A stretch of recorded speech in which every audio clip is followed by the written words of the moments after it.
Bonjour, dans cette vidéo astrologique, on va aborder le sujet de la nouvelle lune dans le signe du Scorpion qui va se dérouler le 1er novembre. Donc, on est en pleine saison de l'automne et tout ce qui va avec. Donc, un côté euh, nécessitant le délestage et le lâcher prise et la libération par rapport à ce qui a déjà été, ce qui a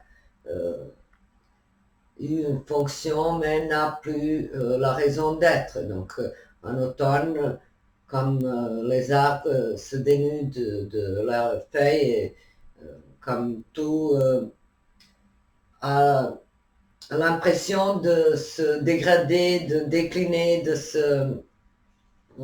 subir quelques destructions, quelques changements évoquant le déclin. Et pourtant, ce n'est pas uniquement la symbolique du scorpion, ses effets de ravage, de fatalité, de force majeure envoyée pour nous tester, pour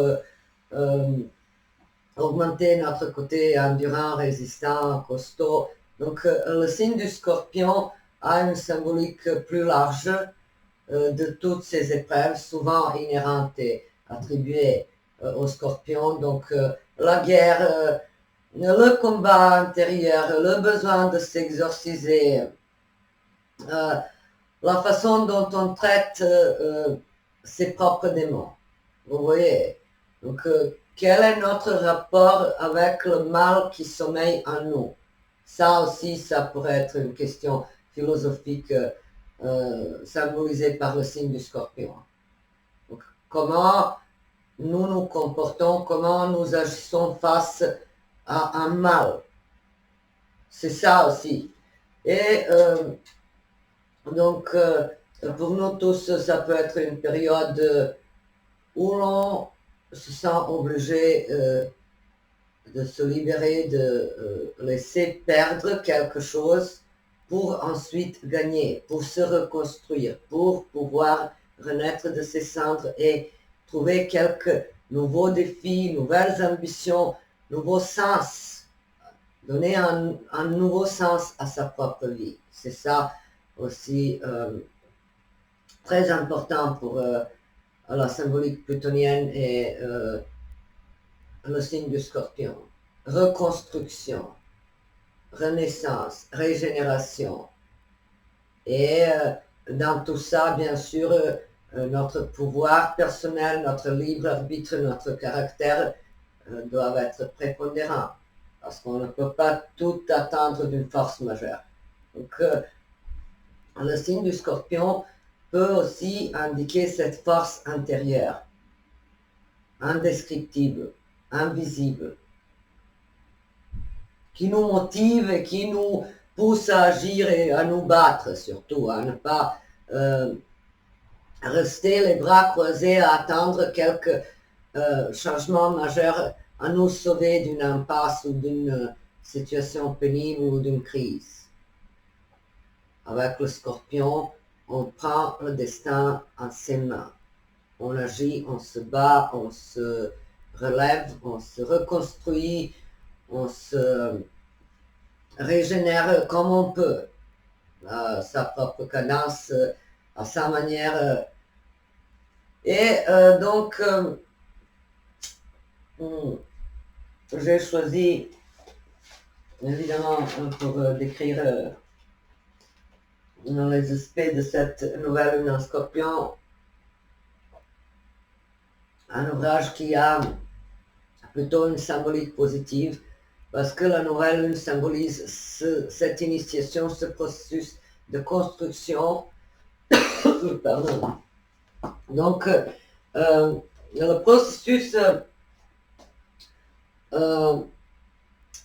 d'une renaissance personnelle. Et en fonction du secteur occupé dans notre thème, Cette nouvelle lune, justement, peut représenter cette nouvelle initiative, ce nouvel élan, cette nouvelle énergie inépuisable à reconstruire quelque chose, à réparer quelque chose.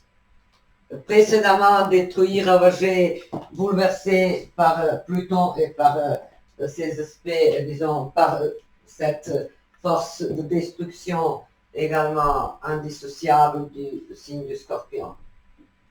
Vous voyez de quoi je parle. Donc on peut à la fois se sentir fragile et fort, triste d'avoir perdu quelque chose et en même temps un peu libéré d'un fardeau et prête à rebondir, à se reconstruire, à trouver une nouvelle voie, une nouvelle façon de gérer quelque chose. Donc le Soleil et la Lune vont se trouver sur 9 degrés du Scorpion, Mercure 28 degrés Scorpion, Vénus en Sagittaire sur 17 degrés, Mars 29 Cancer, Jupiter 20 degrés Gémeaux rétrograde, Saturne 12 Poissons rétrograde, Uranus 25 Taureau rétrograde, Neptune 27 Poissons également rétrograde, Pluton direct sur 29 du Capricorne. Bientôt, après cette nouvelle lune, il va passer en Verseau et il va y rester pendant une vingtaine d'années. Donc ça va être un transit très long. Et je précise que les transits de Pluton ne se font pas tellement ressentir au niveau individuel, au niveau factuel, au niveau de votre vie personnelle. Donc ce sont les transits qu'on ressent au niveau collectif. Quand toute une région, tout un pays, toute une nation est touchée par quelque transformation irréversible et quand une société est remuée en profondeur et quand la société évolue en se libérant de quelque chose, de préjugés ou de, vous voyez, quand la société se libère d'une conception de pouvoir. J'ai remarqué qu'avec Pluton en Capricorne, on a eu vraiment les dérives par rapport aux coutumes, mœurs, habitudes religieuses. Tout le monde semblait aller en arrière, le retour vers quelques manifestations de la pratique religieuse assez moyenâgeuse. Et bref, heureusement, maintenant il va passer en Verseau et selon moi, ça ne va pas trop nous affecter en Capricorne. Il y avait vraiment un rapport avec le pouvoir, avec l'autorité, avec le retour vers les principes étouffants où la femme était plus ou moins soumise. Vous voyez, ces principes arriérés des sociétés patriarcales ont refait surface. Pendant Pluton en Capricorne. Pluton en Verseau, peut-être ça va être les principes de modernité qui vont émerger, selon moi. Quelque chose de moderne, de libérateur, vous voyez. Bref, revenons à notre nouvelle lune. Donc, Soleil en trigone à Saturne. En signe d'eau, donc Scorpion, Poisson. Le signe d'eau représente en astrologie les émotions et les ressentis et notre âme, alors que les signes de feu c'est l'action, les signes d'air c'est la communication, la parole, et les signes de terre c'est l'accumulation, les acquis, les possessions, les biens matériels, l'ancrage. Et Mercure, opposition Uranus, ça symbolise les décisions basées sur les coups de tête, un côté précipité dans l'action, dans la réflexion, mais aussi beaucoup de nouvelles idées qui foisonnent et qui nous redonnent l'espoir et qui nous chuchotent que tout est encore possible, que il y a toujours la nouveauté qui nous attend dans le coin. Vénus opposition Jupiter, un aspect où l'on voit un excès de quelque chose, excès de confiance, excès de naïveté, excès de générosité, excès de bienveillance envers les personnes peut-être qui ne le méritent pas. Vous voyez, c'est comme ça que je vois l'opposition Vénus-Jupiter. Bien sûr, ça peut être aussi un idéalisme personnel qui nous pousse à rester indulgents, à pardonner, à tourner la page, à éduquer peut-être l'entourage assez abruti ou quelque chose. Donc on ne baisse pas les bras, on dit que tout le monde mérite quand même une sorte d'éducation ou bref, en fait, que tout a une deuxième chance, peut-être, avec une opposition Jupiter. On se rend compte qu'on a raté une occasion, qu'on s'est planté, qu'on a loupé quelque chose d'important, et puis avec cette opposition, on veut, à la suite de ce tiraillement intérieur, on veut quand même se réactiver à nouveau et agir pour sauver quelque chose. Mercure sextile Pluton. Un aspect du magicien, du pouvoir de la pensée, le pouvoir créateur de la pensée qui précède toute action, toute manifestation visible et physique. C'est donc dans notre idée que quelque chose doit naître, un projet, et ensuite on peut le développer après, mais il faut que notre mental soit vraiment sensiblement convaincu que ça ira. C'est ça, Mercure, en aspect Pluton. C'est notre inconscient, en fait, qui nous suggère quelques petits changements, modifications, quelques actions à entreprendre et ensuite on développe tout ça et on avance. Mars, Trigone, Neptune, il ne faut pas craindre les aspects harmonieux entre Mars et Neptune, à savoir Trigone et sextile surtout. La conjonction peut être perturbatrice parce qu'on ne peut pas réaliser, on ne peut pas comprendre exactement s'il s'agit de notre rêve ou de notre réalité. Ça peut confondre un peu les choses, mais en Trigone, en sextile, Mars et Neptune, c'est la force de créer, de se réinventer, de se battre pour un idéal, pour sa propre foi, pour laisser vivre cette idée de sa bonne étoile. Donc on préserve l'optimisme, on croit en ses compétences, ses pouvoirs personnels, son charisme, on croit en soi-même. Vous voyez, avec Mars, Trigone, Pluton. Mars, action, ego, affirmation personnelle, et Neptune, rêve idéal et un lien harmonieux, c'est croire en soi-même. Croire que Dieu ne va pas nous laisser tomber. Ça peut être ça aussi. Et après, l'interprétation de Dieu et sa vision, ça dépend de votre propre façon de voir. Si vous êtes un peu endoctriné par la religion officielle, forcément vous avez votre propre perception de ce Dieu. Moi, je le vois en tant que grand seigneur principalement, et ensuite comme un grand artiste. Un artiste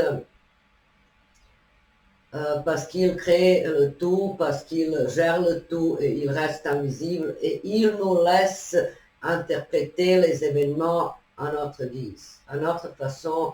Il ne nous impose rien.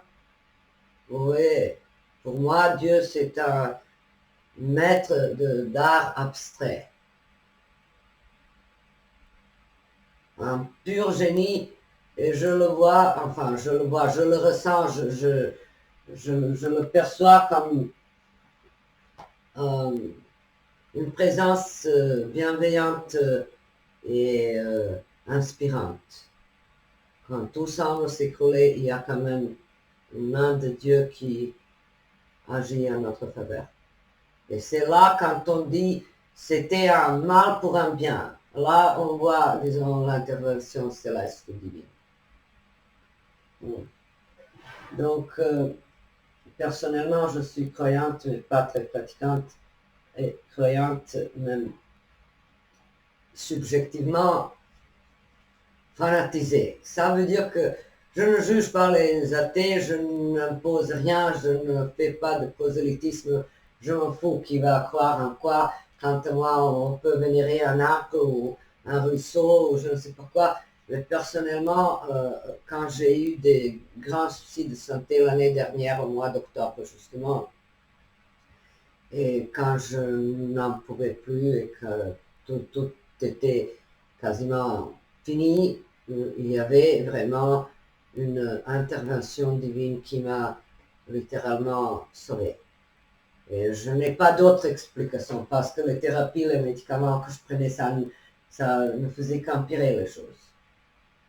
Et mon moral commençait à baisser et tout, et je ne voyais plus d'issue. Je croyais que la fin s'approchait, que tout était fini, qu'il n'y a plus d'issue, que voilà. Mais, du coup, peu à peu, le miracle s'est produit. Voilà, c'est le mot. Le miracle, et ce n'est pas la première fois que Dieu m'a sauvé. Et donc, voilà, c'est donc une forte confiance en volonté divine. J'ai dans mon thème natal, justement, c'était une petite digression, mais très, très en phase avec le signe du scorpion, cette fatalité, ces choses invisibles, ces miracles invisibles, et le pouvoir suprême de quelqu'un, de quelque entité, de quelque chose qu'on ne voit pas, qu'on ne peut pas définir, qu'on ne peut pas saisir, qu'on ne peut pas connaître. C'est dans mon cas, donc l'opposition Mars-Neptune, dans mon thème. C'est une foi immense, indestructible. Bien que d'apparence j'ai l'allure de quelqu'un de très superficiel, de très mondain, de très peut-être on a du mal à m'imaginer un croyante forcenée même. Mais bon, voilà, c'est des perceptions intimes, c'est des choses qu'on ne peut pas expliquer de manière rationnelle et c'est ainsi, ça me va. Donc,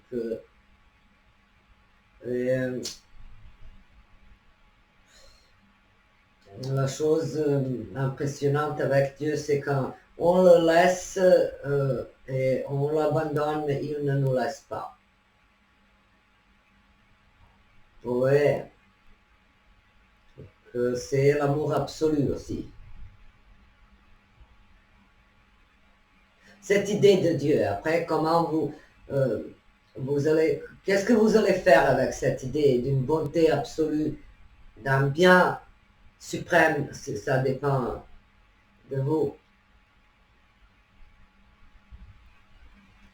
Bref, revenons à notre nouvelle lune en Scorpion. J'ai choisi un ouvrage sorti, un film d'une réalisatrice américaine, Audrey Wells, sorti en 2003, Sous le soleil de Toscane.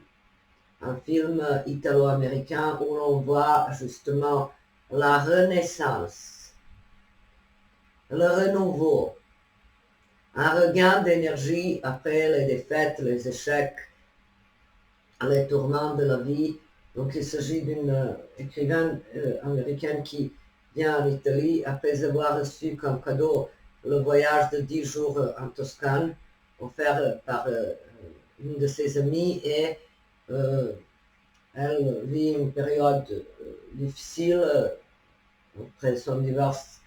Elle est déprimée, elle n'arrive plus à se concentrer sur l'écriture et pourtant ce voyage initiatique lui a changé la vie et elle s'installe en Italie et en agissant proprement selon ses ressentis, ses énergies captées du moment, ces choses invisibles, parce qu'elle voit par exemple une maison en vente et quand l'autobus s'arrête par hasard sur un endroit et ensuite elle achète comme ça parce que elle a eu marre d'avoir peur tout le temps, peur de vivre, peur de s'épanouir, peur de profiter de la vie. Donc vous voyez, donc on rentre maintenant dans une autre symbolique du film du Scorpion que représente le pouvoir de créer, de se battre, de se renouveler, de recommencer à zéro. Et c'est pour ça que j'ai choisi ce film très parlant.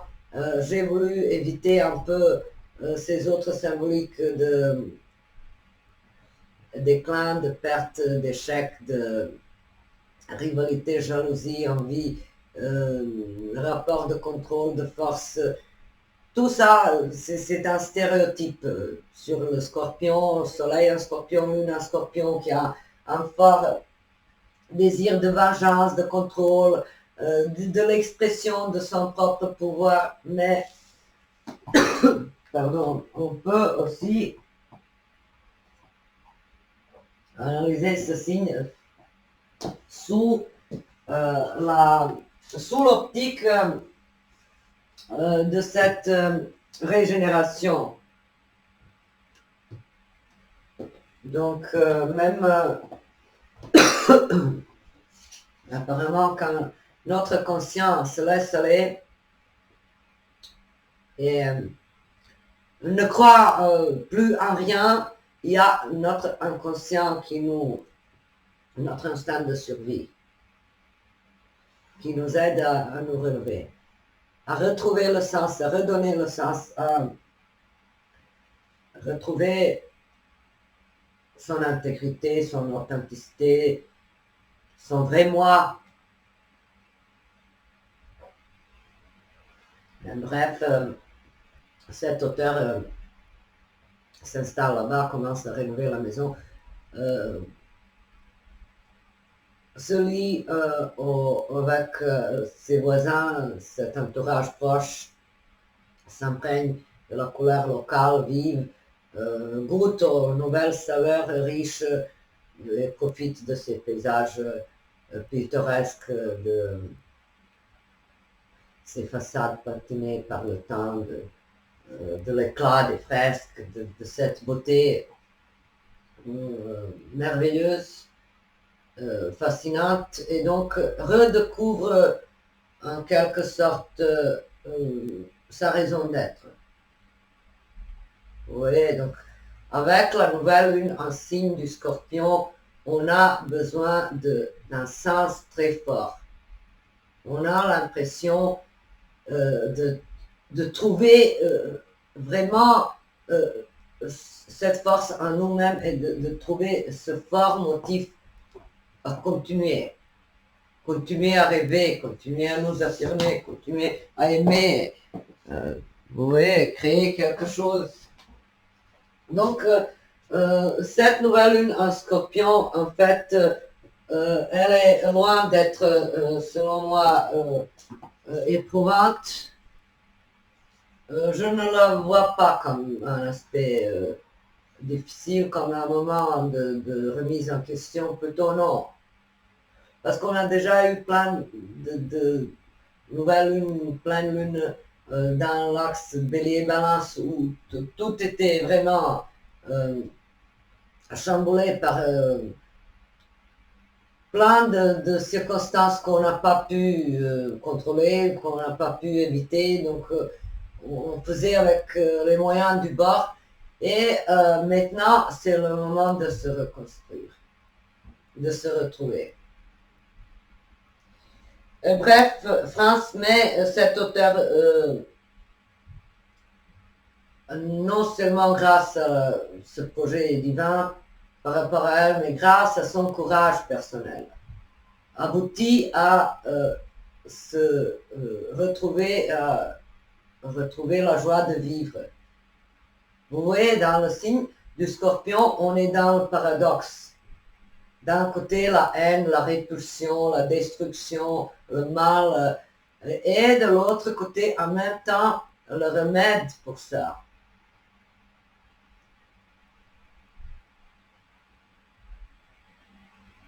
Donc avec le Scorpion, il n'y a jamais cette idée du mal qui prend le dessus, du mal qui s'installe, qui nous ballotte.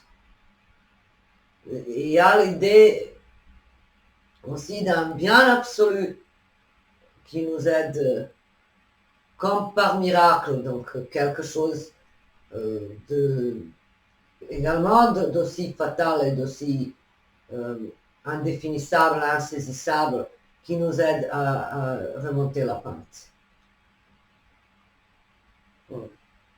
Bref, la nouvelle vie, et avec ce Mars en Cancer,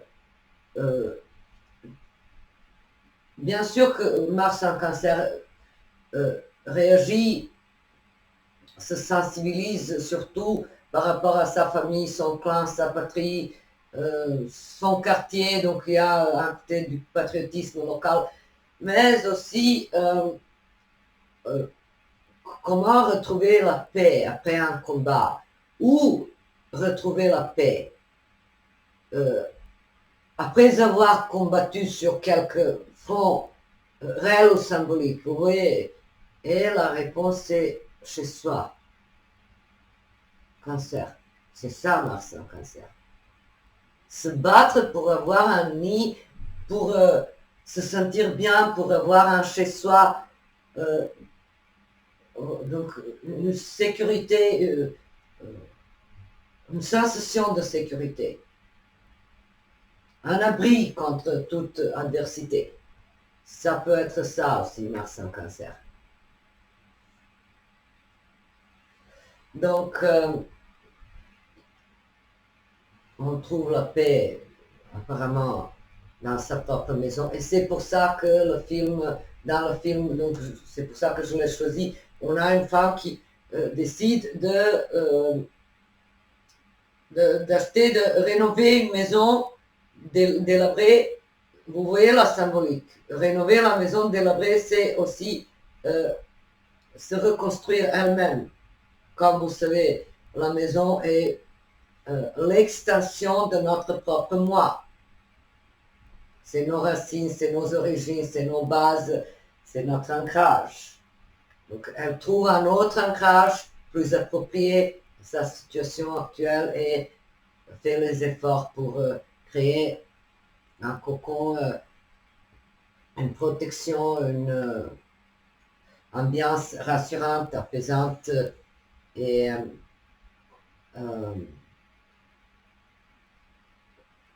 donc, elle se trouve dans un décor qui résonne avec cette force du renouveau, avec cette nouvelle joie de vivre, avec cet appétit puissant de continuer et de vivre. Et, bref, elle ne veut plus vivre dans la peur. Donc on arrive à la symbolique également très puissante du Scorpion, le courage personnel. Sans cette idée du courage, le signe du Scorpion serait vraiment diabolisé, il n'y aurait pas d'issue. Et donc tout domaine occupé par le signe du Scorpion dans notre thème natal serait voué à l'échec, à la perte, aux épreuves majeures. Et donc vous voyez, mais il y a l'idée du courage, du combat personnel, de l'action personnelle, de la bravoure, d'un côté intrépide, imbattable, invincible. C'est ça aussi le signe du Scorpion. Et décidément, la femme réussit à s'exorciser, à se retrouver, à se repositionner face à la vie, à l'amour. Et donc on arrive à l'amour aussi, une forte puissance également susceptible de nous faire renaître de nos cendres. Donc on a toutes ces dimensions du renouveau et de la renaissance. Et Vénus en Sagittaire, c'est l'idée de s'expatrier, de changer sa place. Change your place, change your luck. J'ai vu cette phrase sur un réseau social écrite par un rabbin, Rabbi Walter. Bref,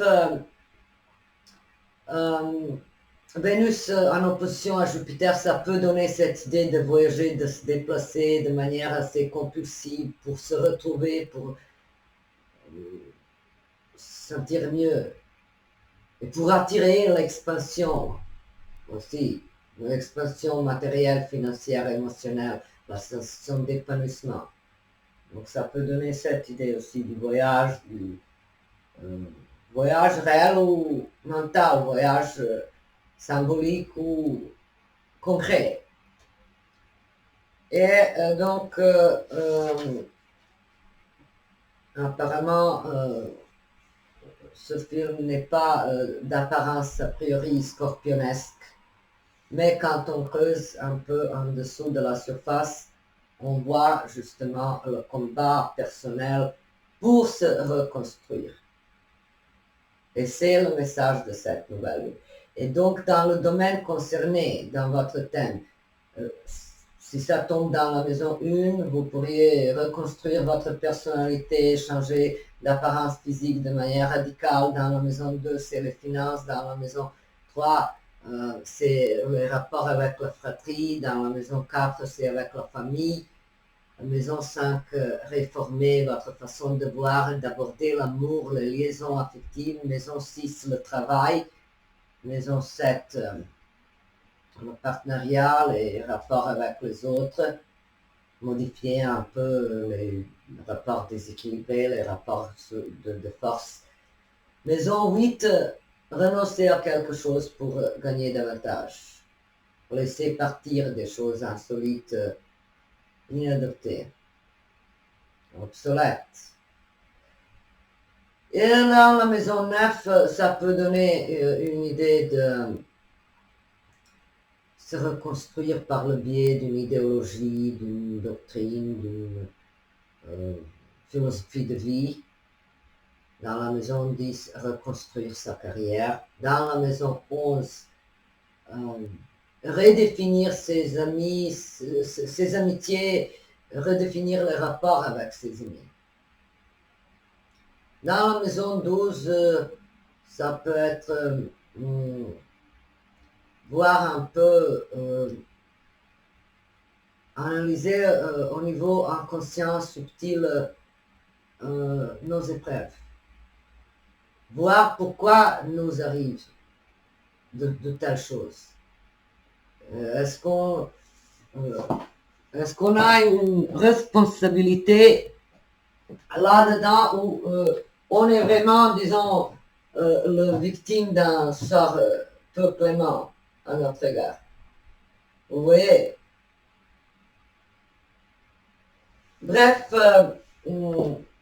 je pense que j'ai analysé en profondeur ces aspects. Il me semble que vous allez comprendre effectivement cette symbolique un peu complexe du Scorpion, où tout mal entraîne automatiquement un bien. C'est ça la dialectique plutonienne et scorpionesque. Donc même dans les pires épreuves, il y a toujours une lueur d'espoir, il y a toujours une petite étincelle, soit d'amour propre susceptible de nous relever, de nous secouer pour nous battre et pour nous reconstruire, soit quelque autre présence bénéfique, quelque autre situation, quelque chose de positif qu'on doit voir aussi. Et non seulement se focaliser sur quelque chose qu'on a perdu, quelque chose qu'on a raté, quelque chose qu'on a manqué. Vous voyez. Donc, cette nouvelle lune représente une période de renouveau, de reconstruction, après avoir jeté, éliminé tout ce qui nous nuisait. Personnes toxiques, situations éprouvantes,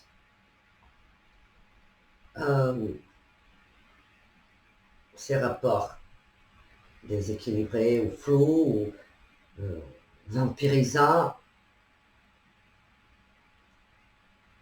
Donc, maintenant, on doit repartir sur de nouvelles bases. Et ce film, Sous le soleil de Toscane, justement, nous offre une idée comment nous reconstruire. Oui. Et je vous souhaite une belle et douce nouvelle lune dans le signe du Scorpion. Et je vous dis à très bientôt.